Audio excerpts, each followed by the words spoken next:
Baik, bismillahirrahmanirrahim. Assalamualaikum warahmatullahi wabarakatuh. Salam sejahtera, selamat tengah hari. Terima kasih kepada mereka yang mengikuti siaran pada hari ini, yang mana seperti kelaziman, tengah hari ini walaupun waktu rehat, saya ingin mengambil kesempatan untuk memberi perkembangan terkini dan juga berkongsi mengenai permasalahan ataupun keadaan yang kita boleh perbaiki. Cuma untuk hari ini ada 3 persoalan yang saya akan kongsikan. Mereka yang baru ikuti boleh tolong share, tolong sebarkan dan juga boleh ikuti rakaman ini di channel YouTube saya. Ada 3 persoalan yang saya akan sebut. Yang pertama adalah soal yang agak panas malam berkaitan dengan isu pelantikan speaker dan juga timbalan speaker. Yang kedua adalah soalan-soalan parlimen hari ini, termasuk juga pertanyaan-pertanyaan menteri. Dan yang ketiga adalah soal laporan ketua audit negara. Cuma perkara tersebut bagi saya hanya untuk memaklumkan, iaitu mengenai dengan laporan ketua audit negara. Hari ini ahli-ahli parlimen telah menerima laporan audit negara bagi siri yang ketiga untuk tahun 2018. Jadi bagi mereka yang biasa ikuti laporan ketua audit negara ini, kelazimannya dianya ada 2 peringkat. Di peringkat persekutuan dan juga di peringkat negeri. Kemudian di setiap peringkat persekutuan dan negeri pula, dia akan ada beberapa pecahan. Sebagai contoh, di peringkat persekutuan, kita akan ada audit berkaitan dengan kementerian ataupun jabatan di bawah kementerian tersebut dan serta badan-badan berkanun. Manakala di peringkat negeri, perkara yang sama, ada audit di peringkat jabatan ataupun agensi. Dan yang kedua adalah soal pengurusan syarikat kerajaan negeri ataupun GLC. Jadi laporan ini telah dibentangkan di atas meja. Bila maksud laporan ketua audit negara dibentangkan, antara perkara yang kita mohon penambahbaikan sebelum ini, apabila ada sesuatu dokumen itu dibentangkan, sewajarnya ada perbahasan ataupun kupasan supaya kita tahu apa sebenarnya yang dilaporkan. Tapi untuk keadaan sekarang, laporan ini dibentangkan atas meja, terpulanglah kepada ahli-ahli parlimen untuk meneliti ataupun sekadar bawa balik ataupun tak bawa balik lah. Cuma kebiasaannya memang tinggi sebab dia merangkumi sampai ke semua negeri. Jadi insya-Allah dalam tempoh persidangan kali ini, di sebalik ruang antara perbahasan soalan-soalan parlimen, saya akan cuba teliti dan berkongsi maklumat berkenaan di sama ada dalam ucapan parlimen ataupun secara ulasan tengah hari. Perkara yang kedua yang saya rasa isu lantikan speaker semalam, perlu juga kita lihat apa yang berlaku di sesi petang. Semalam tengah hari saya telah memberi gambaran seusai perbahasan ataupun undian sebelum waktu rehat tengah hari semalam, dengan menjangkakan bahawa di sebelah petang akan berlaku pengundian. Mereka yang belum tengok video, saya ada letak di YouTube, yang mana saya jangkakan akan berlaku pengundian. Malangnya, semalam, daripada melalui proses pemilihan yang telus ataupun mengikut prosedur, lantikan itu dibuat tanpa melalui undian ataupun perbahasan. Jadi ada beberapa telahan. Semalam saya sebut bagaimana kita tiada masalah peribadi sama ada dengan speaker Datuk Ad Harun ataupun dengan deputy speaker daripada pengarang. Tetapi yang kita bangkitkan kekhawatirannya sama ada kalau dalam contoh perlantikan ataupun undian untuk timbalan speaker, kita nak lihat sama ada pemimpin-pemimpin PAS yang begitu keras dengan UMNO sebelum ini, dengan pengerang sebagai contoh, adakah mereka ini akan turut mengundi calon tersebut. Jadi telahan saya itu nampak mungkin sebenarnya ada asas menyebabkan undian itu tidak dapat dibuat. Malah ada yang mengatakan, walaupun perkara ini adalah kabar angin, tetapi kalau kita lihat kehadiran pada petang semalam juga ada beberapa ahli parlimen yang tidak masuk dewan, ini juga akan menimbulkan permasalahan kepada mereka sekiranya undian diteruskan juga semalam.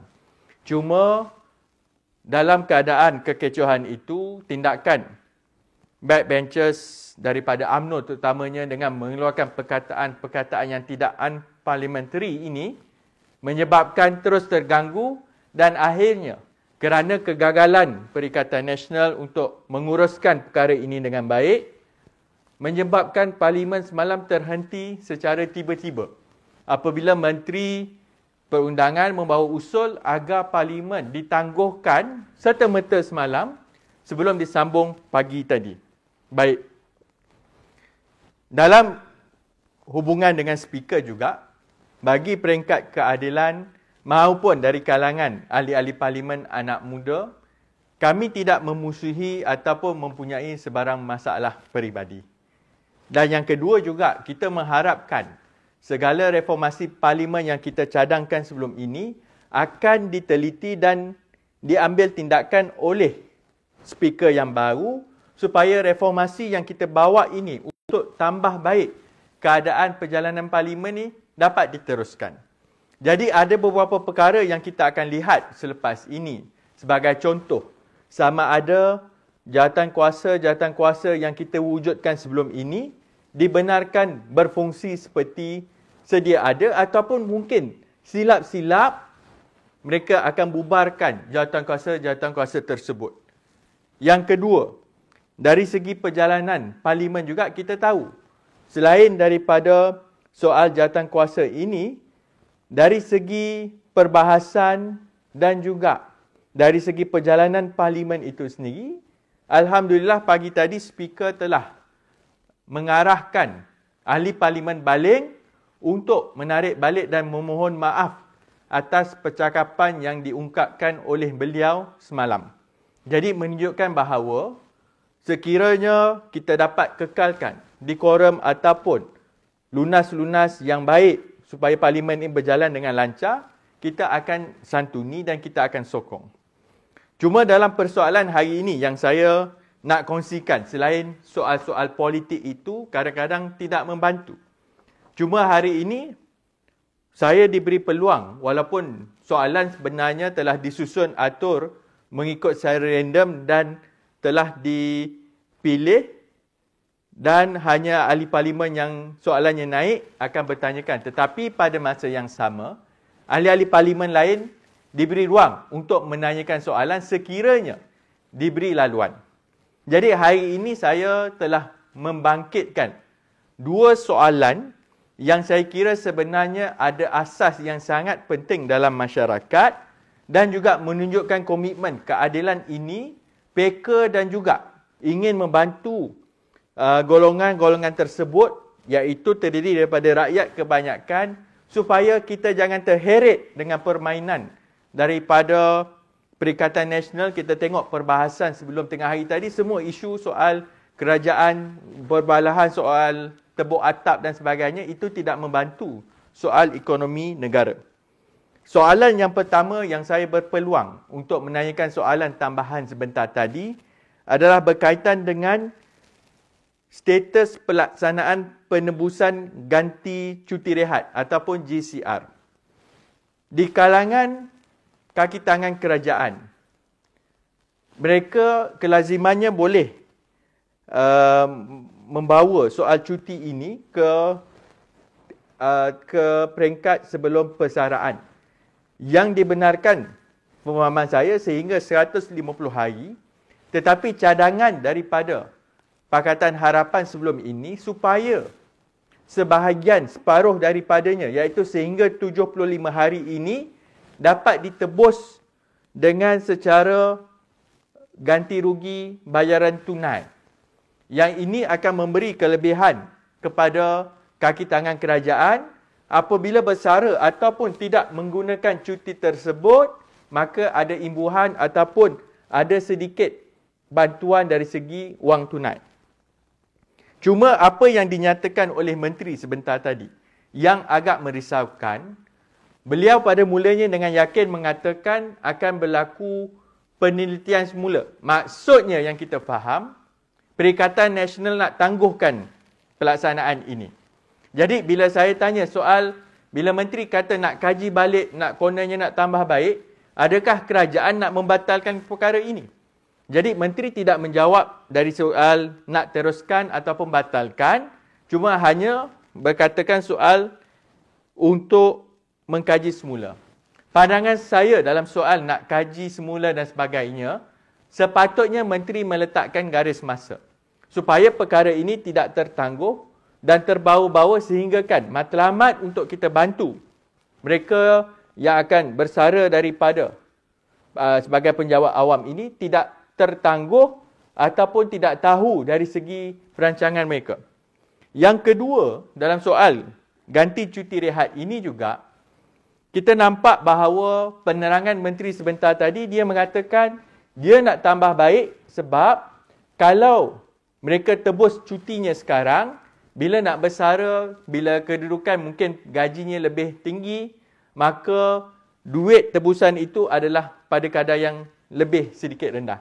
Cuma beza yang saya sebutkan kepada menteri juga tadi adalah supaya apabila seseorang kaki tangan kerajaan membuat penebusan tersebut, bermaksud mereka memerlukan wang ketika itu.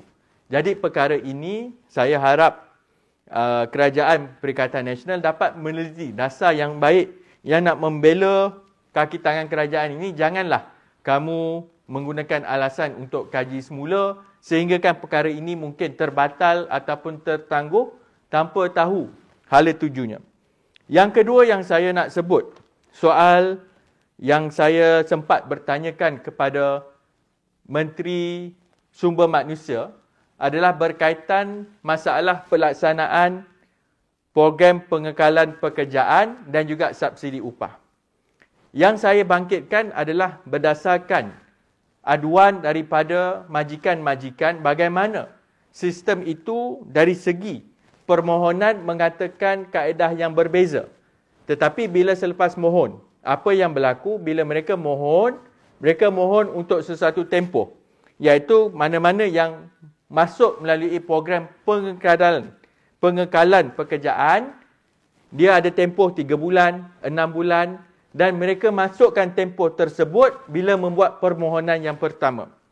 Tetapi apa yang berlaku, yang menjadi bebanan juga kepada pekerja-pekerja ini sebab alasan majikan, apabila mereka buat permohonan, mereka anggap 3 bulan itu akan dilaksanakan secara terus, tetapi setiap bulan itu perkara itu tertangguh dan perlu merayu ataupun membuat permohonan semula. Jadi perkara ini saya sebut kepada Menteri Sumber Manusia sebentar tadi, bukan dengan hasrat nak mengecam ataupun melihat dari sudut politik semata-mata, tapi penambahbaikan sistem ini mampu mengurangkan kelewatan, mengurangkan beban birokrasi dan juga memastikan proses itu berjalan dengan sempurna. Jadi itu dua persoalan yang saya bangkitkan. Cuma yang menarik perhatian saya dalam soal pertanyaan menteri dan juga sesi soal jawab pagi tadi, ada beberapa persoalan yang dibangkitkan itu adalah dengan jawapan kita semula. Jawapan yang sama tahun lepas dan juga 2 tahun lepas, yang mana menyebabkan ahli-ahli parlimen terpaksa bertanyakan sekali lagi.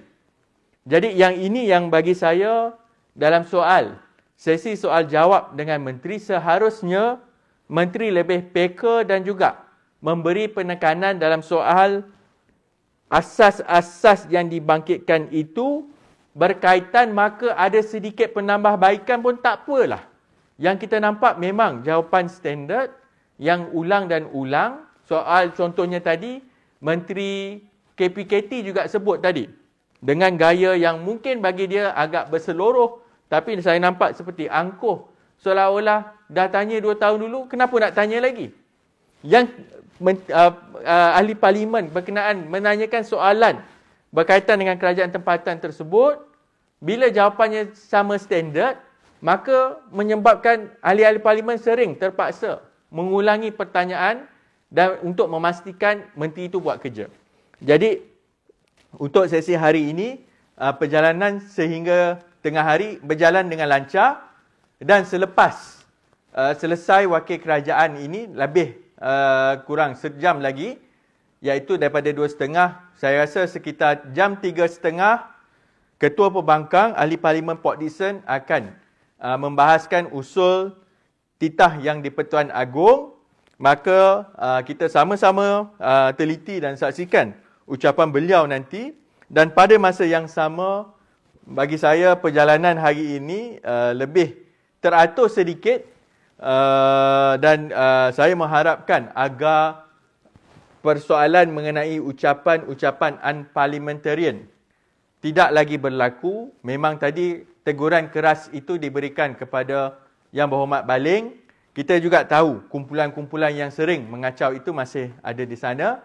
Tapi yang paling penting untuk kami di kalangan ahli-ahli parlimen yang lebih muda, yang lebih melihat kepada soal isu dan dasar, yang itu bila berlaku keadaan sedemikian saya pun tidak mahu masuk campur ataupun mengganggu. Tetapi bila ada persoalan mungkin nampak bosan, mungkin nampak persoalan yang agak teknikal ataupun fakta, tetapi yang ini yang akan membantu rakyat di luar sana. Jadi saya rasa cukup sekadar itu untuk tengah hari ini. InsyaAllah ada kesempatan saya cuba laporkan lagi. Cuma esok ada mesyuarat yang lain. Jadi tengok sama ada saya cuba ubah dari segi masa ataupun kita akan bersiaran di lain waktu.